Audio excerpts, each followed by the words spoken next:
Hello and welcome to the Sensibly Speaking podcast. This is Chris Shelton, the critical thinker at large. And this is Ruth McLeod, the Southern Atheist. And this week, last week we had an interview with John Atack, air, which had pre-recorded before our last show. Mm-hmm. And then we did our second to last show was the Civil War. Confederate. Yeah, we talked about Confederate Heritage Month in the news that week. People see my eye rolling? Yeah, and we talked about, some other things in the news and other topics and whatnot. But something that kind of bothered me a little bit after that episode and was some negative feedback that we got in the comments regarding the fact that, we were down on Confederate Heritage Month or Confederate History Month, or however you want to call it. And I'd just like to point out that Colorado is not the North, and I have not been here too long. Okay. Noted. Now, I, am not from the South. In fact, I've hardly ever been there. I've driven through it. I've flown over it. I was born and raised in California. I am from the West. I am not from the North either, right? I'm not Northern. I am Western. And I was educated, in California, a fairly liberal state, which I'm sure gave me some of the liberal attitudes that I have. I spent a lot of time in Scientology. That gave me a lot of the conservative attitudes that I have.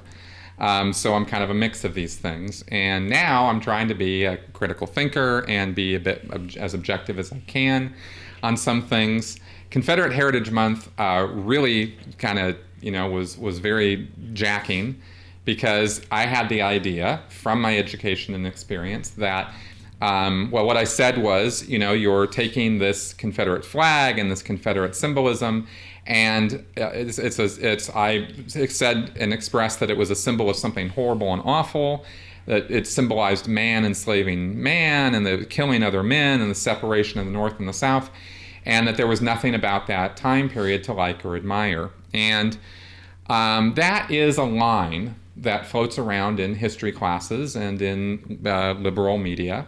And in your history class. No, it did. No, I'm saying in yours. Yeah, it wasn't a line in mine. Right. And we're going to talk about that because, of course, we're all influenced by our education, by our upbringing, by the area of the country, because the United States is so large. Where we grow up matters. It's not just enough to be an American.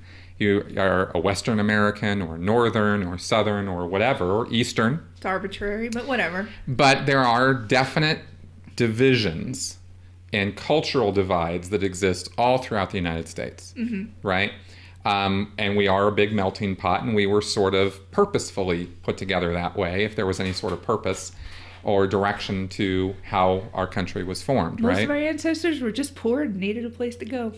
Pretty much.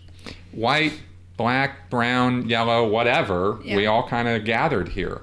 And it seems fairly popular these days that in these days where technology and economics and our way of life have made it where we're pretty comfortable for the most part. Economically speaking, the United States is one of the richest countries in the world. Our standard of living is one of the highest in the world.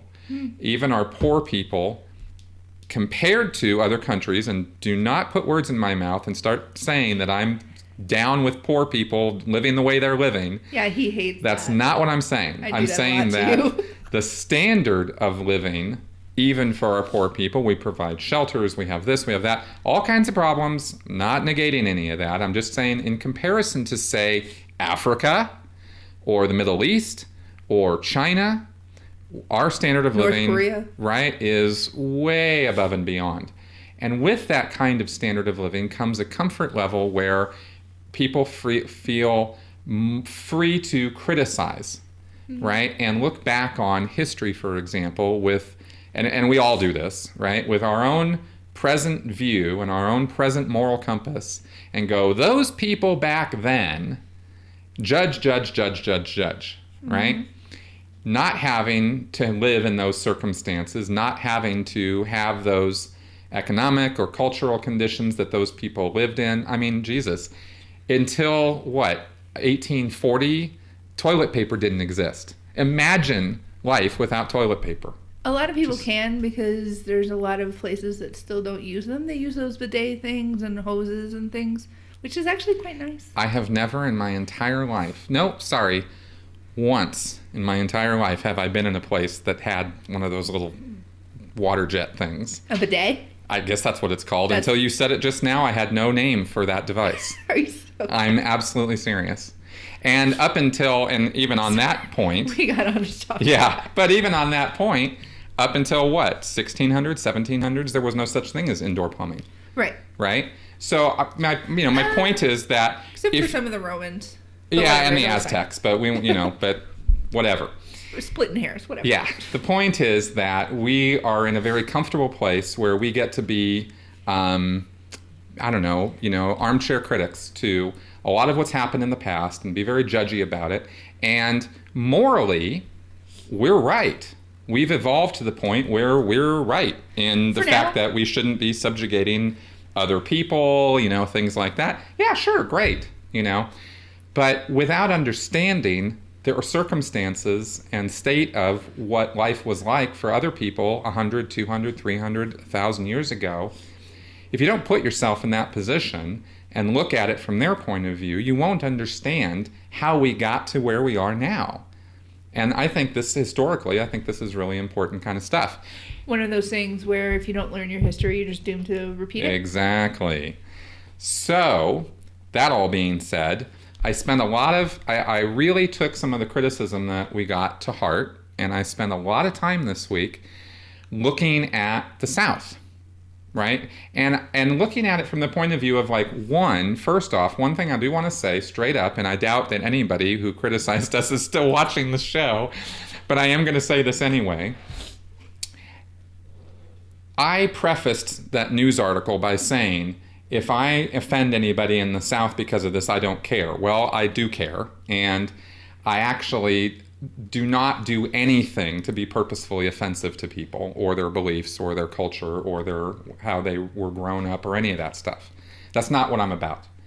And I stick my foot in my mouth just as often as anybody else does, and I consider that coming across in an antagonistic way like that and basically accusing everybody in the South, or with the story we went over, everybody in Mississippi, of being supporters of racist slavery was wrong. That was not right, because I know for a fact that not everybody in Mississippi thinks slavery was wonderful and is memorializing it with the Confederate flag. So, that being said...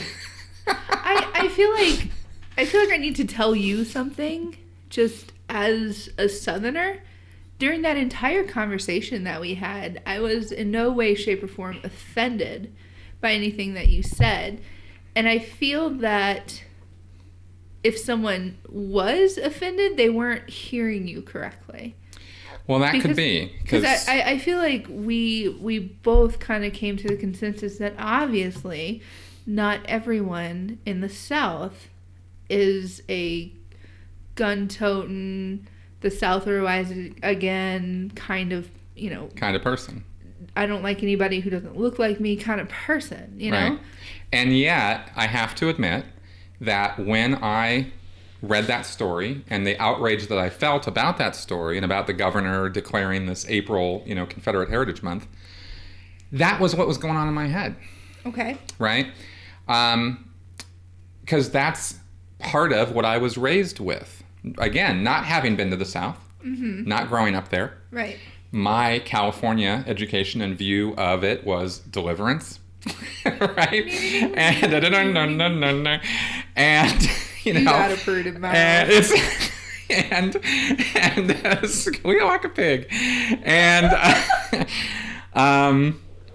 and Dukes of Hazzard, right? And you know, Kentucky Fried Chicken and like plantations and Gone with the Wind. In other words, the media presentation of whatever is in the South. And then, of course, watching Martin Luther King Jr. and listening to his speeches, and who is one of my personal heroes, very inspiring man, and somebody that I have paid a lot of attention to. So his struggle right through the 50s and 60s was something I paid a lot of attention to. And so I have carried around this idea that people in the South are like that today. And that was, 50 years ago. And they're not like that today. Not all of them. Not all of them, right? So that's where my, apology comes from, is on that.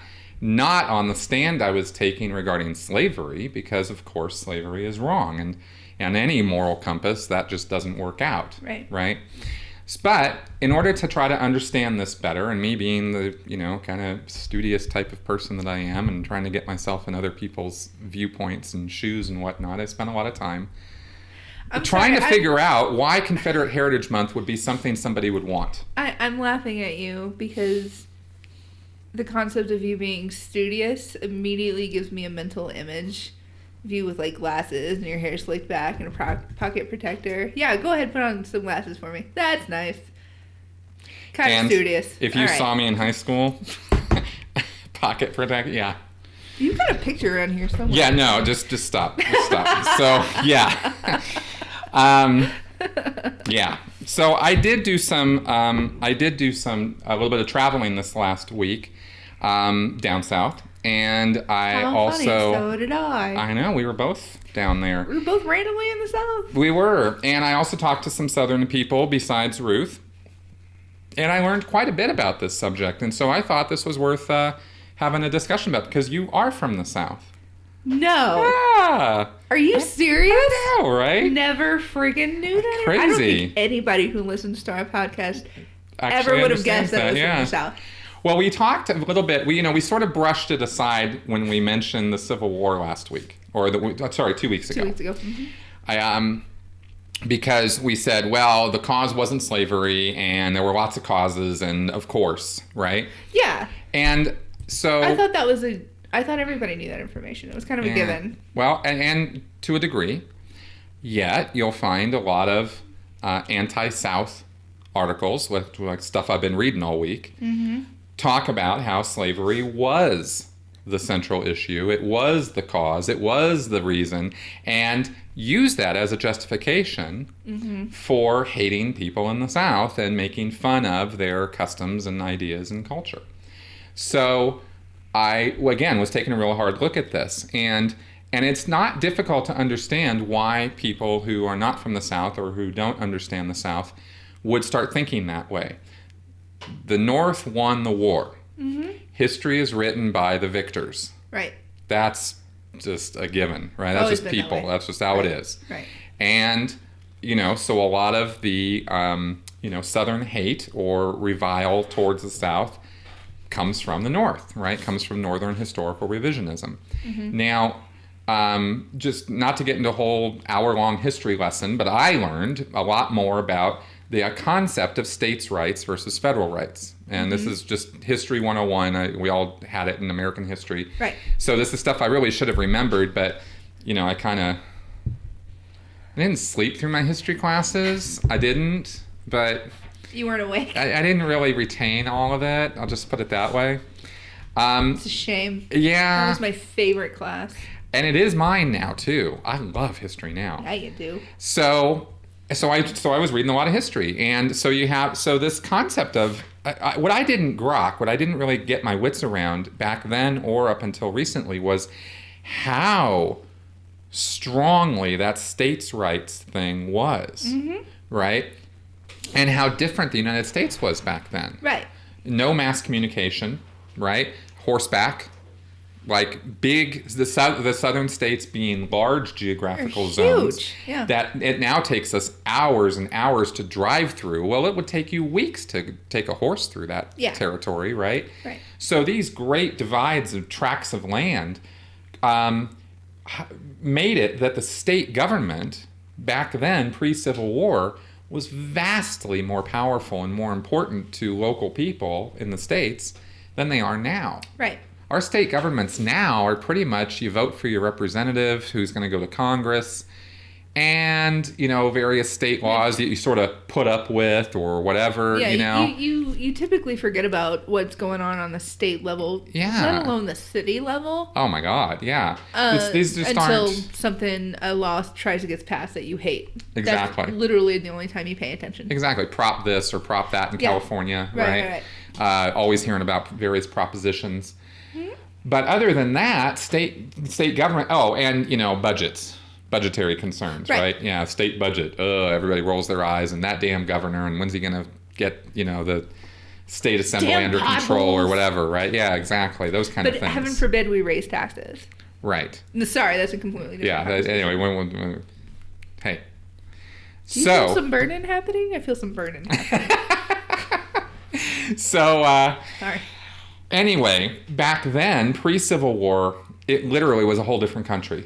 And the whole concept of what your state was all about was, well, it was the United States. Right. So it only was a country because the individual states agreed it was a country. Now the whole viewpoint is it's a country because we have this overpowering federal government who dictates every little part of our life. Okay, well, I mean, since you didn't pay attention during history, we are the Federal Republic of the United States of America. That is our official title. So if we all agreed to be a part of the Federal Republic... Well, that kind of gets to the point of this, right? Which is that the Civil War was fought because had it been acceptable for individual states to secede, right? You had the President of the United States, Abraham Lincoln, who had no choice, but had sworn an oath to defend and, you know, uphold the Constitution of the United States and keep the United States the United States. Well, we had to continue to be the United States. The South had so many resources that the North needed, and vice versa. But they were trying to break off because they got sick and tired of this fight, right? Right. And there was a great article, you know, out of all the stuff that I read and all the things that I was going over and looking through, I thought this one was really one that encapsulated a lot of the ideas that I was looking at with this, right? Mm-hmm. Because it kind of strikes right at the heart of the Confederate History Month. And I realized, you know, one thing that I had a long talk with a different Southern person about. There's other Southern people that you know? I know, right? I'm offended. He was making the point when I was trying to understand why there would be this thing of Southern pride. Why would there be this thing of Confederate pride? Where would this come from? Why would people want to memorialize the Confederacy or the South? And our conversation drifted toward a different concept, which was Southern pride, right? Southern food, Southern culture. I was actually going to make a point. I was going to let you finish, but that was going to be my point. There is a difference between Southern pride and this Confederate pride. And that's actually the point I wanted to bring up about this. So first off, let's actually just talk for a second.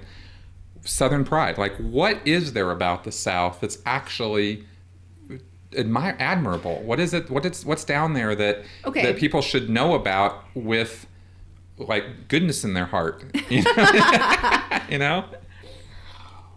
Well, I mean, just like any other place, it has its own culture, and the culture is going to be made up of things like just their food, their traditions, their language.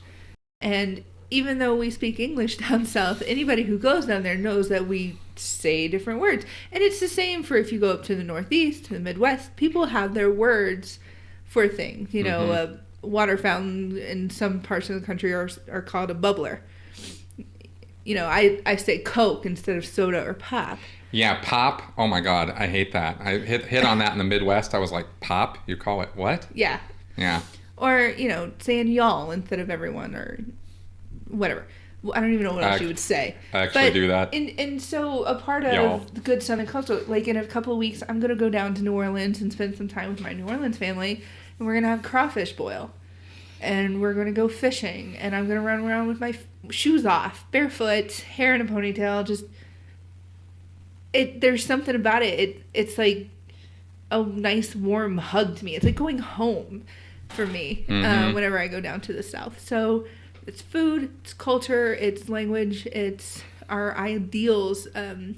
I'll say something that never really made sense to me when I lived down South until I moved out of the South, where the people that I meet are nice, but they're not friendly. And I think if you're not Southern, that doesn't make sense to you. You know, I was recently down in Florida, and I was visiting some family, and I'm walking through a parking lot that was packed. And this woman drives up next to me because I'm walking to my car. She drives up next to me. She rolls down her window. She goes, "So are you leaving, darling?" Yes, I am. I haven't been called darling in a long time. I don't necessarily enjoy being called niceties like that, but, you know, it wasn't, "Hey, are you leaving?"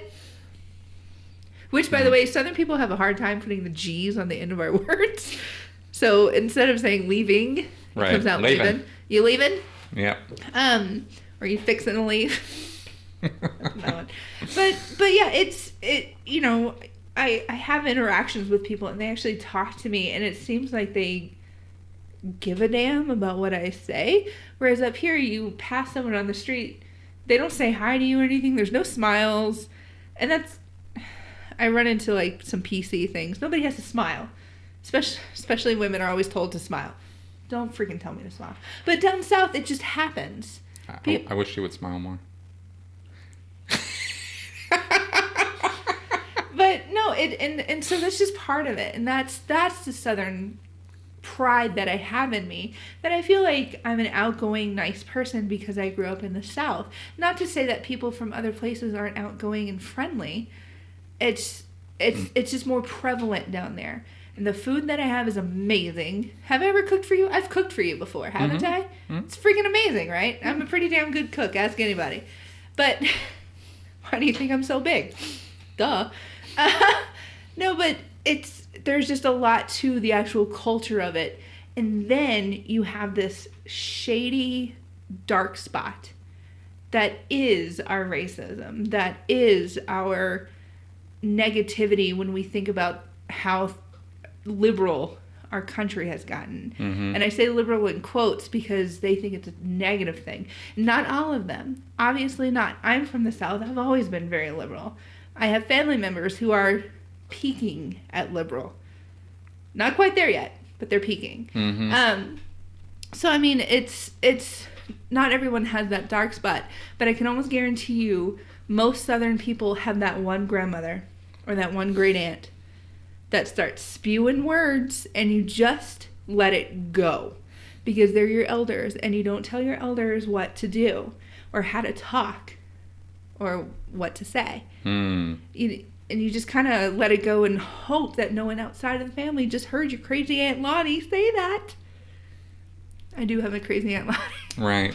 Right. But, you know, that's the part of the Southern pride that, you know, we have in us, but at the same time, I'm not like screaming that from the rooftops that I have racist family members. It's just part of it. And it's that negative spot. And sometimes when people want to glorify the Confederate portion of our history, it comes off negatively. And it doesn't have to be, because, I mean, the Confederate the Civil War was a huge war, and we lost so many people from both sides. And we want to honor the fact that we had people fight for us and for our economic rights, whatever, how morally they were or were not, fine. But you do want to respect the dead and the people who gave their lives for a cause. The problem is the people who generally wear the Confederate flag, the battle flag, even though it's the wrong one, but we're not going to go into that again. Or we might. Who knows? We'll go into that in a little bit. Later. Those are the ones who typically show the negative side of everything that it is about the South. They're the ones who have the trucks that spew those huge smoke clouds. Those are the ones who have a gun rack in the back of their car. Those are the ones who probably maybe have a little bit of domestic violence in them. You know, those are the ones that get on TV. Those are the ones that are glorified, and those are the ones who make me feel sad sometimes. Yeah. Am I saying they're all like that? Absolutely not. No, of course not. Of course not. Right. So there's a stereotype Yes. that exists, right? And every stereotype has a little bit of touch of truth. well, and that's the thing. We have to acknowledge the fact that stereotypes are based on something, right? Now, to use a stereotype or label or thought-stopping cliche or whatever term you want to use for that, as a reason to hate or even really to divide us, is where I think we all fail or we all lose. Right. Right. But when it comes to that kind of individual, they do exist, people who have those ideas. And I was trying to understand why. I was trying to understand where that comes from. And it's a multi-layered answer. Right. Right? It really comes from a lot of different places. We're only 3-4 generations removed from the Civil War. Yep. From that time period. It's a lot's happened. A lot has changed in those intervening generations. Yep. But in some of those tight-knit communities, right, in the South, where in some cases civilization was a little slow to arrive, or in the decades of Reconstruction that occurred after the Civil War. It's not like 1865, Civil War is over, and that's it. We're all happy with each other again, and everybody's just, dancing around in the fields. Right. The South got bitch slapped and then basically raped and pillaged for decades after the Civil War, right? The spoils go to the victors, right? And you got the carpetbaggers, and you have like people being taken advantage of, and you had devastated Alabama. Are you kidding me? Yeah, I mean, we're talking about. No, I'm sorry, Atlanta. That came out wrong. Yeah, so we're talking about really horrible things that were done, and any pretense that the North were a bunch of really nice guys who didn't have any slavery in them, didn't have any prejudice in them, this kind of thing. It's just historical revisionism, because I know for a fact, you go down to Florida and look into some of the history down there, and you find Northerners going down to Florida who were way more racist than the people who were already there. Just look at the history of St. Pete sometime, right? Yeah. I mean, it's like pretty wild stuff. So, and when you go back in the history books and actually go back to, how slavery arrived on our shores and where it prospered and where it flourished everywhere in the United States. New York had the second highest proportion of slaves in, I think, 1704, beat only by South Carolina, right? Charleston, South Carolina versus New York City, right? New York City, slaves all over the place. So let's not get too on any high horse here about that sort of thing from the North. And it's funny, we made quick mention of this when we first started talking about this, and what you learned in school versus what I learned in school. Yeah. I knew this information. They made sure we learned this part. Yeah, I'll bet they did. I'll bet they did. So yeah, we started it, and we lost a whole lot of stuff. But you know what? Let's just get back on an even keel here, and let's talk about the reality of what was going on. And again, history written by the victors. A lot of this stuff that I'm talking about right now was not highlighted in the history that I remember. So now, at the same time, though, there is this kind of tendency on the part of, or at least what I've observed, is there has been a tendency on the part of certain Southern politicians, when confronted on this issue of slavery and the fact that slavery happened, slavery existed, and you bring up something like Confederate Heritage Month or Confederate History Month, and they don't mention it. It's kind of like not in there. We're going to memorialize the Confederacy, honor the people who fought for the cause and that sort of thing, and we just won't mention slavery. And when it is brought to their attention, right, which was brought up in this article, in 2010, Governor Robert McDonnell of Virginia was bringing up April to be Confederate History Month, and he didn't bring up the slavery issue. And somebody was like, "Dude, what about slavery?" Right? And he sort of says, "Well, there were any number of aspects to that conflict between the states. Obviously, it involved slavery. It involved other issues, but I focused on the ones I thought were most significant for Virginia." And you go, well, so slavery wasn't significant for Virginia? When of course it certainly was. So there's a little bit of maybe, not fully acknowledging that happened. And I don't know, maybe I'm wrong about that, but that's sort of what I've observed. Now, in getting into this point of the cause of the Civil War being the states' rights, the 10th Amendment versus the supremacy clause of the Constitution, right? Mm-hmm. This was really interesting stuff. They talk about the Civil War being a conflict over property rights. The property, of course, being, 4 million slaves, right? Which, of course, is not funny at all. I'm not laughing about that. And you go, but when you look at that, you can get the wrong impression that the Civil War was about slavery and nothing else. And that's actually wrong. And the thing that was pointed out in this article that I really liked was when you study and look at the Civil War and the history books, I mean, there's this magnum opus written about the Civil War by a guy named Shelby Foote, right? He wrote this 3-volume, like 300,000 word piece on this thing. Slavery was, of course, the central point of contention, but only as an example of state sovereignty versus federal authority. The war was fought over states' rights and the limits of federal power in a union of states. The perceived threat to state autonomy became an existential one through the specific dispute over slavery. This issue was not slavery per se, but who decided whether slavery was acceptable: local institutions or a distant central government power. And that's not semantics. We're not mincing words with this, right? This question of local or federal control to permit or prohibit slavery as the country expanded west, and because what was happening is the western states were coming into play, and the big question was, should they or should they not have slavery in them? Mm-hmm. And the southern states had a lot of power in the Congress because every slave, every black person, was considered 3/5 of a person, mm-hmm. right? And so that gave the southern states a lot of power in the Congress. So they were the ones who were kind of in charge. So the western state question was a big, big question, and that's eventually what kind of got out of control. And I guess anybody out there who knows their history knows all this, and if you don't know your history, well, now you know something new. So she's just, yeah, what's going on with it?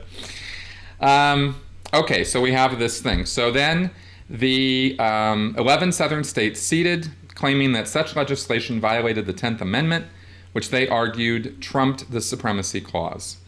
And so I think we've made the point that it was that the slavery issue was a specific of a more broad constitutional issue that actually did matter, right? So there were also, in terms of economics and whatnot, because the fact of the matter is economics is really what makes wars happen, there were a lot of punitive actions being taken by northern states against the southern states in the form of, there wasn't income tax, but there were tariffs and there were fees and there were various things that were being charged to the South. And factually speaking, right, without getting into all the specifics of it, there was some really burdensome stuff being done against the South at this time. Well, it's still that way. Southern people don't like it when Yankees tell them what to do. Well, that's kind of really at the heart of this, right? Is that this attitude, and the reason I'm actually talking about this so much is because it is really a viewpoint. It's not a matter of right or wrong. Right. That's really what it comes down to, and that's the thing that hit me upside the head. Right. It really wasn't. Well, I'm sure.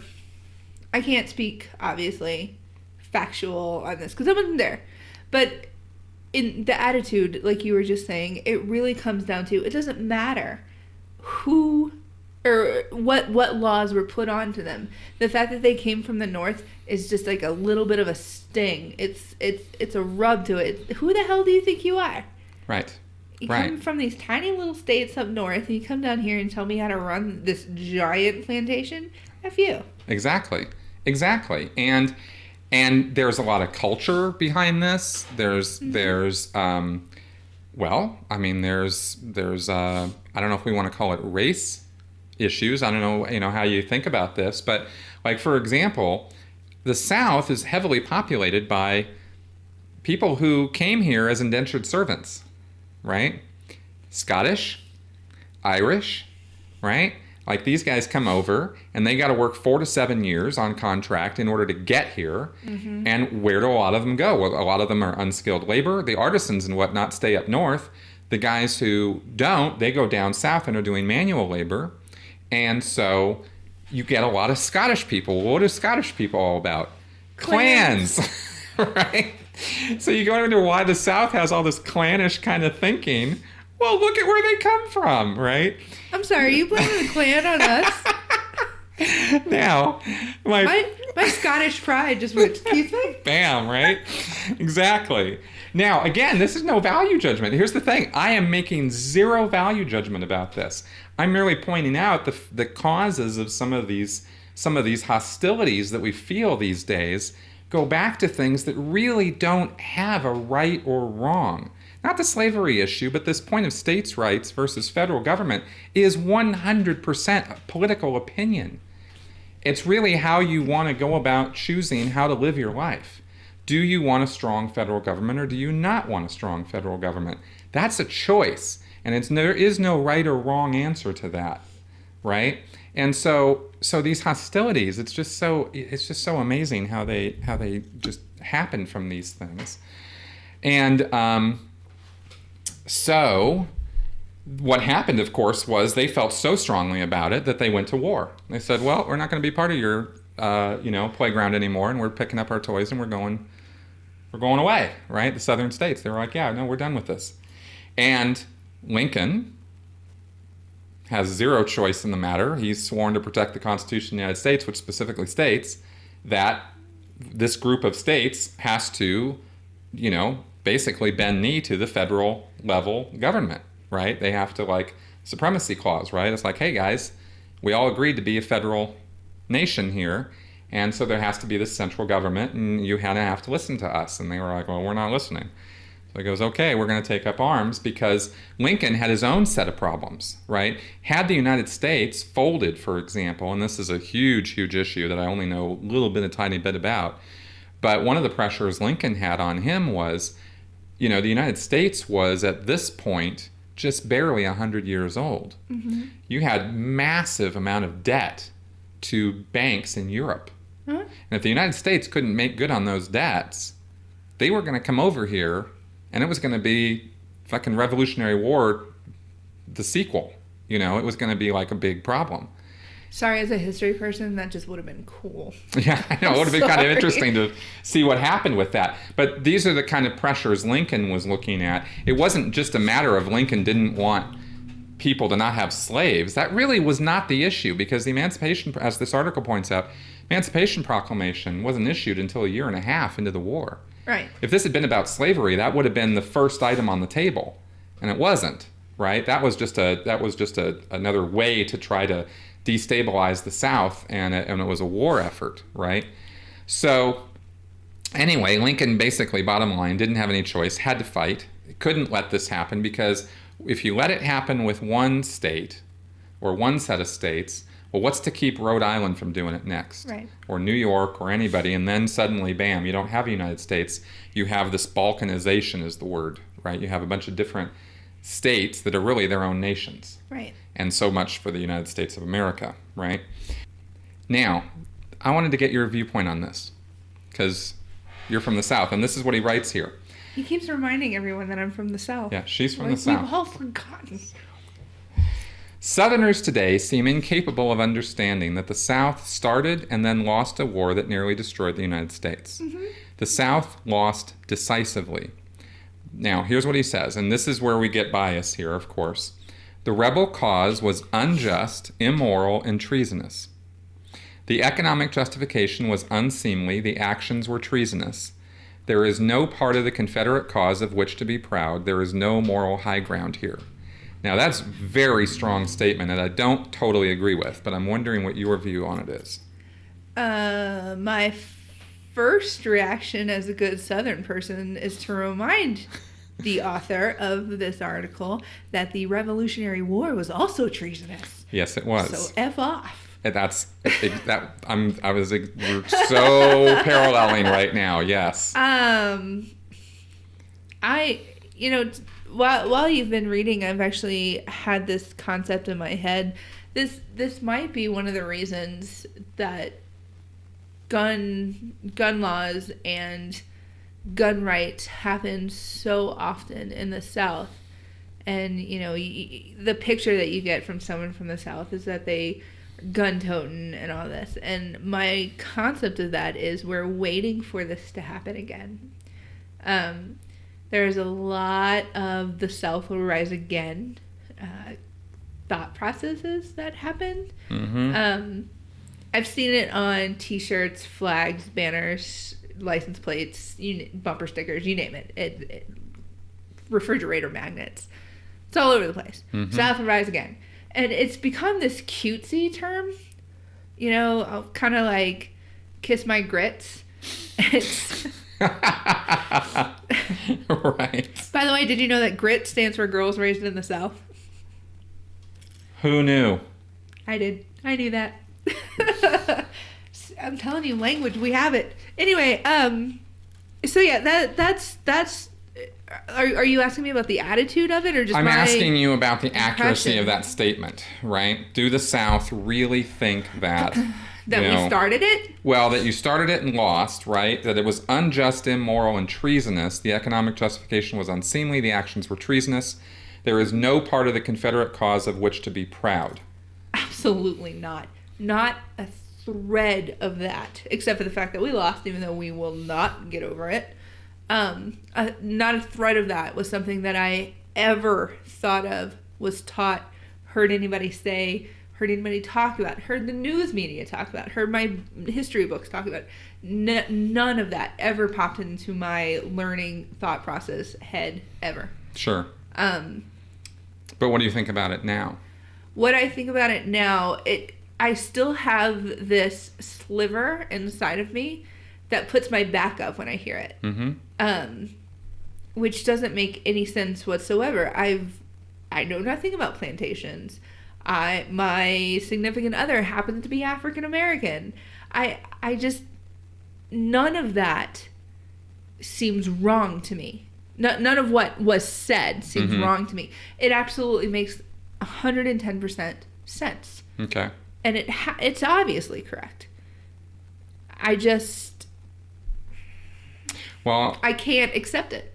Well, here's one reason why I think it's slightly wrong. Okay. Is because it grants no sense of honor, justice, or rightness to anything that the South is about in regards to the Confederate struggle. And the Confederate, and there is no such thing as absolute good and absolute evil or absolute wrong.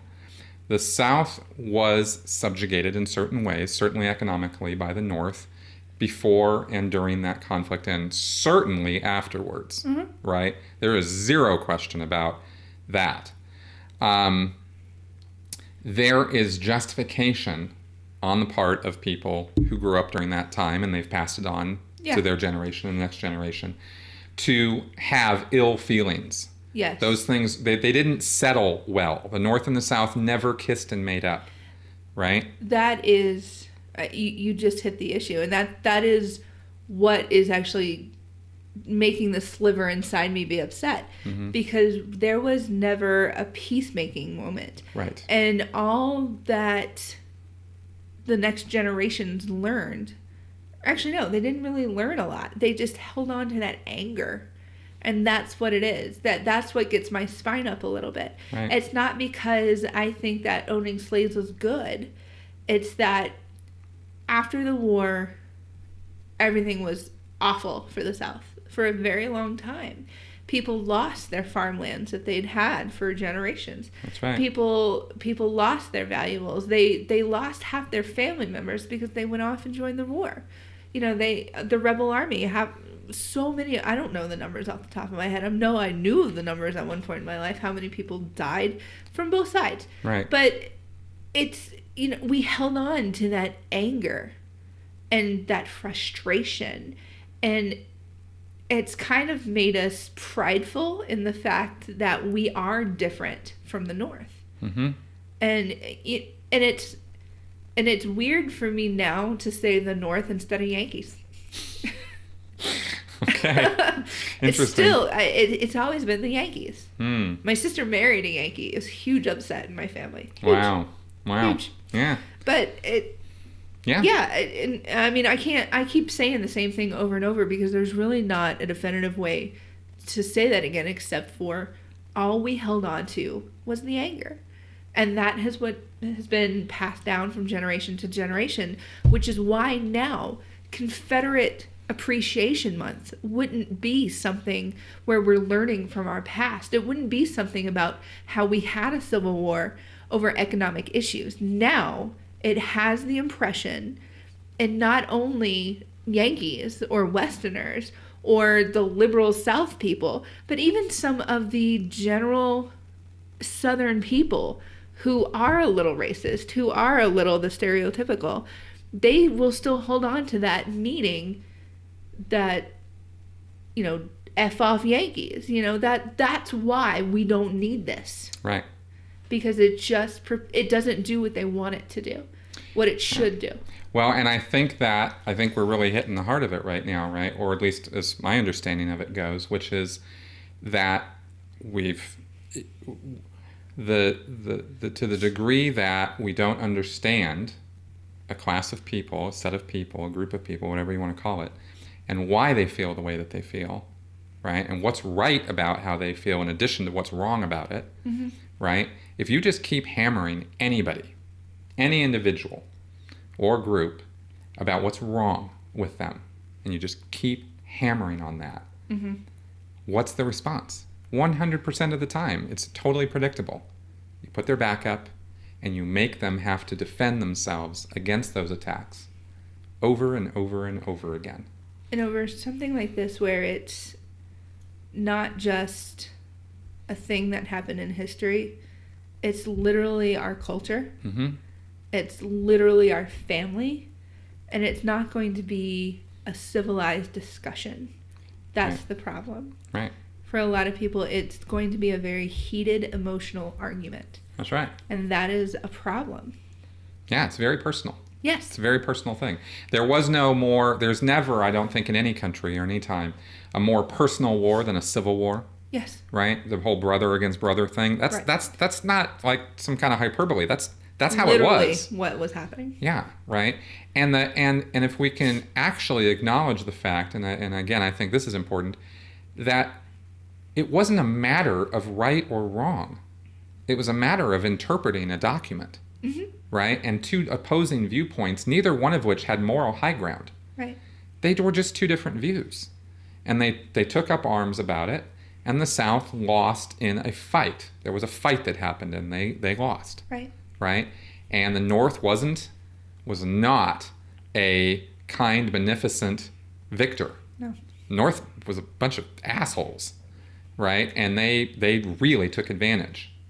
So, in a way, how could you ask the South to forgive and forget? Right. Kind of, and from one point of view, it's kind of like too soon. In a way. Now, I don't happen to Yeah. agree with that. I'm sympathizing right now with this viewpoint only because I'm trying to understand it, and I welcome any comments about this.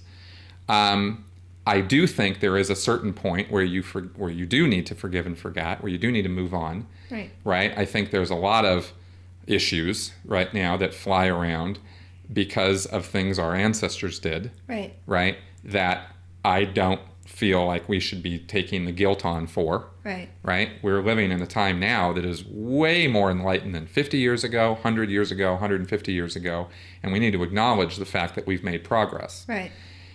But I'm, again, trying to make progress here by trying to understand what the source of the conflict is. Right.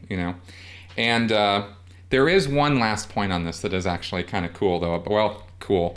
It's a little bit of a dig, but these flags, the Confederate flag, you're going to love this.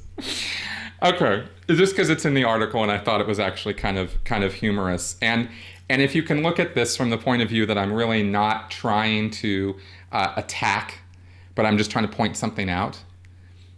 This is an educational point, okay? But it is kind of funny.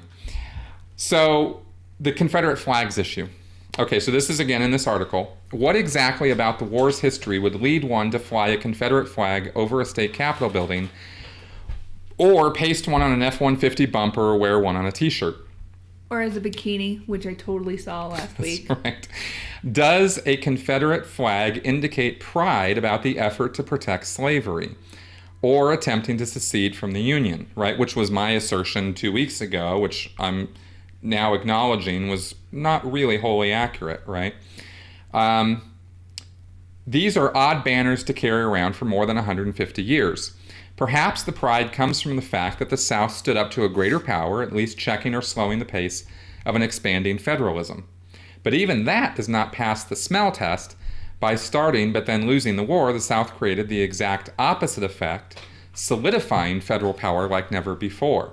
And that's an interesting point, because if you look at the end result of that war, that's a factual statement. The federal government got much more control over the states as a direct result of that violent conflict. Mm-hmm. So the South really did kind of, shoot themselves in the foot on that. However, he says here, few things could be more absurd than simultaneously flying Old Glory and a flag of the Confederacy over a state capitol. Yeah. Right? A practice only recently and most reluctantly abandoned. Forget not that when a state seceded from the Union, one of the first acts was to destroy the Union flag. That is the flag of the United States, right? On top of the state capitol buildings. This was one of the first things they went and did, right? This is a little history here. You know where Old Glory comes from? 1831, Captain William Driver, who was a shipmaster in Salem, Massachusetts, unfurled on his ship a brand new banner with 24 stars prior to embarking on a voyage. This is funny, that would eventually lead to the rescue of the mutineers of the Bounty. The Bounty, right? Mutiny on the Bounty. Anyway, he was so taken, this guy was so taken by the magnificent flag waving to the ocean breeze that he yelled, "Old Glory." That's why it got called that. And he took the flag with him when he retired to Nashville. Okay. When Tennessee seceded from the Union, rebels were determined to find and destroy that flag. So let's not... So he says here, the author of the article says, so let us not romanticize what secession meant. It was anti-American by every definition. Rebels were set on destroying the symbol that represented the Union they sought to dissolve. That is the very same stars and stripes that they now so proudly wave as patriots. The inconsistency and hypocrisy are horribly ignorant of our history. Any version of the Confederate flag flying anywhere is an affront to all Americans, at least those who live in the 21st century. Now, again, this is the article here. Southerners claim a deep allegiance to the good old United States of America, but ironically celebrate their ancestors' efforts to dissolve the very union of states whose flag they now so proudly fly. So I just think that's interesting, and as the article says here, that makes no sense. The contradiction is always swept under the rug, but that really must stop. I guarantee you 85-90% of the people who wave a Confederate flag along with an American flag have literally no idea about that information. Yeah. Not a clue. That's why I'm offering it as an education point, right? I'm really not offering this as a rub it in your face. You're so stupid. You're so wrong. You have no idea. Now you have now there's some idea out there. I can also guarantee you, if you're still watching, 90% of them who learn that information won't give a damn. Right. I guarantee you. I know, like he says, they sweep it under the rug. They will not care.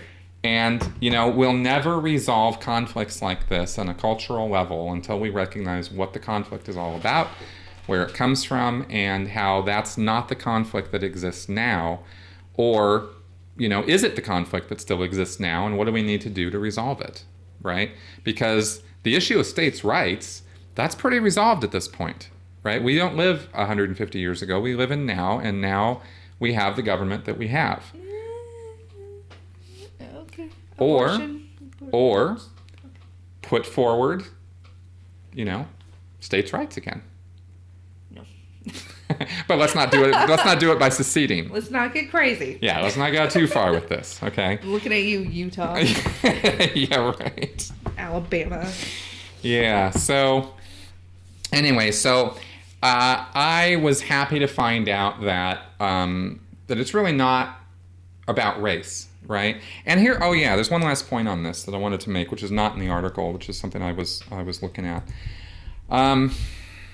You go through all the history, you go through all the various things to it, justifications for slavery and, and the economic conditions and the cultural conditions and all that. And you go, okay, fine, that happened. We had to live through that to get to where we're at now. Where we're at now is a much better place than where we were then. I think we can all agree on that. Hopefully, although there's always somebody who's something to say about anything I say. So there are lots of things about the South to be proud of. There's lots of things about the South to memorialize and honor, with Heritage Days and Memorial Days and that sort of thing. I certainly have nothing against the Confederate Memorial Day that exists to honor the dead who died in that battle fighting for what they believed was right. Mm-hmm. I have zero problem with that, because those guys were fighting for what they honestly believed was true, and they sacrificed their lives for it. It's a cause. It's worth memorializing somebody's sacrifice. I got zero issue with that, right? But there's also lots of things about the Confederacy that we need to look at and acknowledge as wrong now. Maybe not wrong then, but now we're in a different place. And it's worth looking at that. And I think that in the end, what this is really about, when you get into this sort of thing and the conflicts about it, is it's about self-identity. It's an emotional issue. We can talk about facts and figures and history and events and all that all day long, but it really comes down to pride is emotion. Yes. And I don't think that we should take somebody's pride away from them.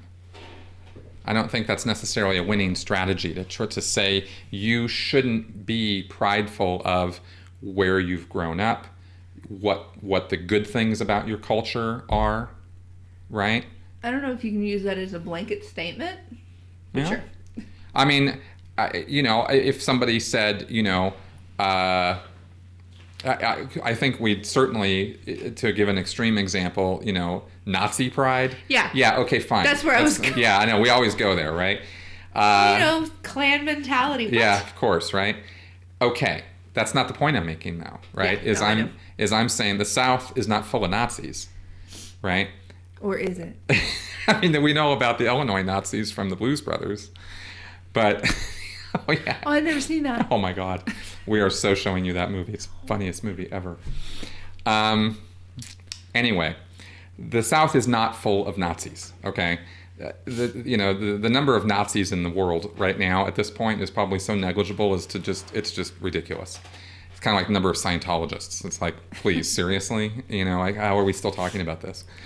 And we need to recognize that, right? We need to recognize that it's right for people to have pride in their food, their music, their cultural background, their identity, and there's nothing wrong with having that, right? And so I'm all good on that, and I'm all good on.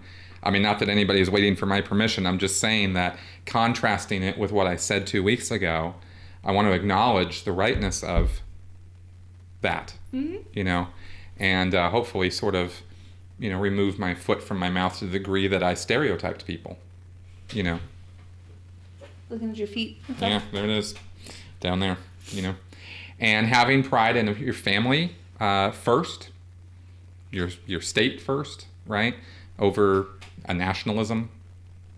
There's nothing particularly wrong with that. Another little cutesy Southern saying. Let's see, how does it go? American by luck, Southern by the grace of God. There you go. Okay, exactly. So, there you go. Yeah. All right, so that's what I wanted to talk about this week, and I'm glad that you were here to set me straight on some of that Southern I don't stuff. know if I necessarily had to be here to set you straight. Well, I wanted your input. I needed that. I needed to know what you... Kind of part of this whole thing. Kinda. Should probably talk about a little bit what I know. But no, and I'm sorry to you that we had to have an entire conversation about this. Okay. Because I think there was a little bit of a PC issue that we kind of ran into here, and I am sorry that some people were offended by some of the things that we had been talking about. And I'm not going to say you. We were talking about this, and I'm not going to pull the whole, oh well, I'm Southern so it's fine, but I'm going to kind of do it because I really think that we covered that base that said not everyone is like that. And I really think that's not something that has to be said anymore. I wish that were true. Yeah, that's true. I wish that were true because when I have found over the last few weeks that if I mention, anything, when it starts touching on racism, sexism, misogyny, this sort of thing, I just say those words and suddenly I am put into a box. Right. Where I am on a witch hunt. I am out to get people. I am intolerant. Okay. Right? I wanted to really put out there that is not what I'm about. Right. Or what we're about, what the show's about. And I know that. And I know that I am also guilty of things like that, but I don't think I take it as hard as you do. It is true that it is very true that I do have more of a thing on wanting to maintain an image and idea and attitude of... Oh, because I don't want to have an image. Wow. There we go. Did you see that? Did you see how she did that? That was awesome. No. And this is why, on my personal blog, I actually wrote something where I am the worst feminist ever. Because I do sometimes think that our PC game is so unbelievably overbearing that it's hard for anybody to say anything anymore without getting a bunch of flack. Right. Do you know how many stupid things I have said in my lifetime that no one caught because we didn't have social media? Thank you, Jesus. Fictional baby Jesus, thank you. Seriously, and now it's great that we have this social media, that we can share our ideas. People out there actually want to listen to a word I have to say. Awesome. Who knew? But I do think that we're getting into a stage where there's no more allowances for anybody to say anything that hurts someone else's feelings. Yeah, this sort of trigger warnings thing, and the PC and being too sensitive and that sort of thing. And definitely pendulum swings. I sometimes wonder if it annoys me because I am from the South, because I was always taught to let some things slide to avoid an argument. And I think that for me, I come from a background where there is very little social veneer. There's very little niceties. There's very little manners in the C organization in Scientology, right? It is straight up. It is blunt. It is direct. It is to the point. And nobody really cares about your petty little issues, right? Or whether you're offended or not. Right. That's a background that I come from that I've been, sort of like, I say, overcoming or recovering from. Right. But I also observe that because I have this sort of what friends of mine call a blunt honesty. Yeah, right? You do. Well, I do have that, and I do say how I feel. But I also try to temper that with this point of understanding, right? And that's sort of my conflict. Right. Right. I don't think it's a California culture conflict. I think it's me. It's a unique development for you. Yeah, exactly. Which is great. And I try to sometimes stop myself from saying a blanket statement. I'm not always the best at it. And I know I'm not. I obviously fuck up. Right.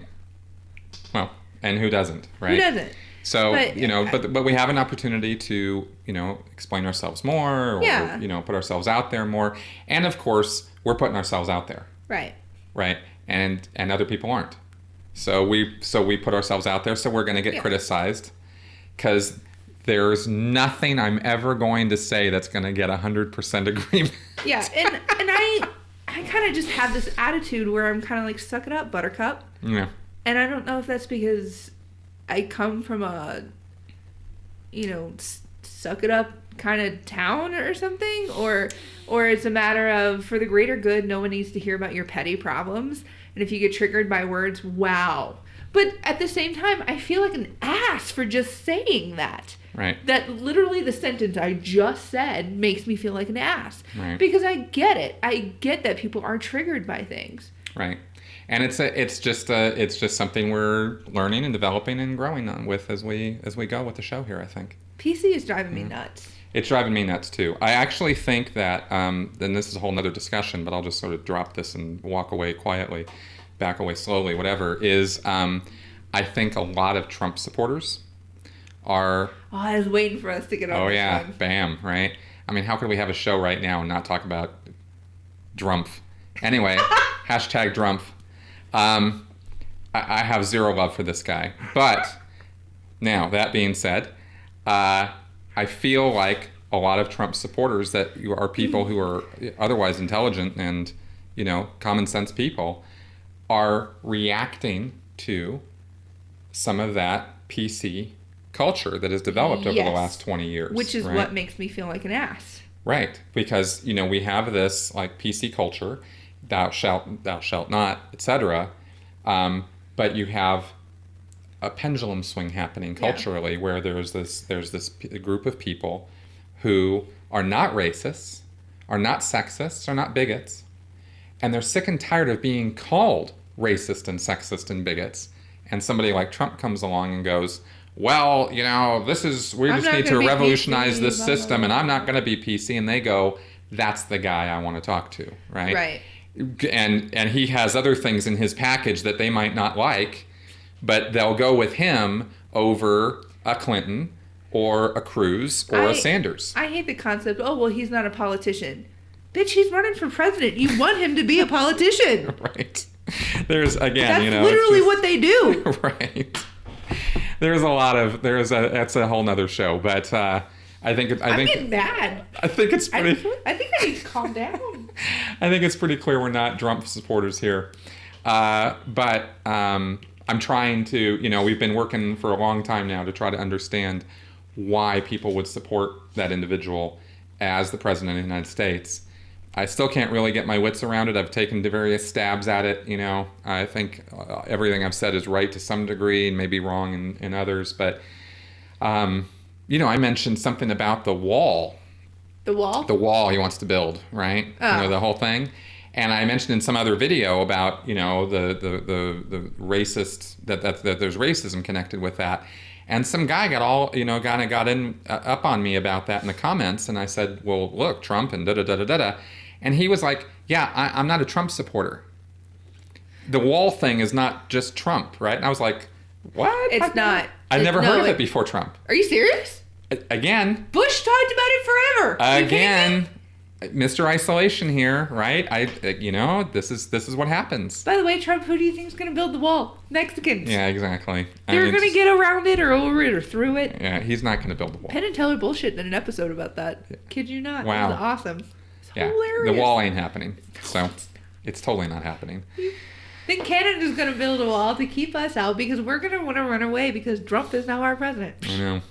I know. It's actually something I've talked about. And then we make fun of the Syrians and tell them to go home because they're doing the exact same thing. Sorry, I'm just going to go on. Yeah, this just goes on and on. This is going to have to be another episode. We are definitely moving on now. So we're going to wrap this episode up. Thank you very much for listening to our little nonsensical tirades here.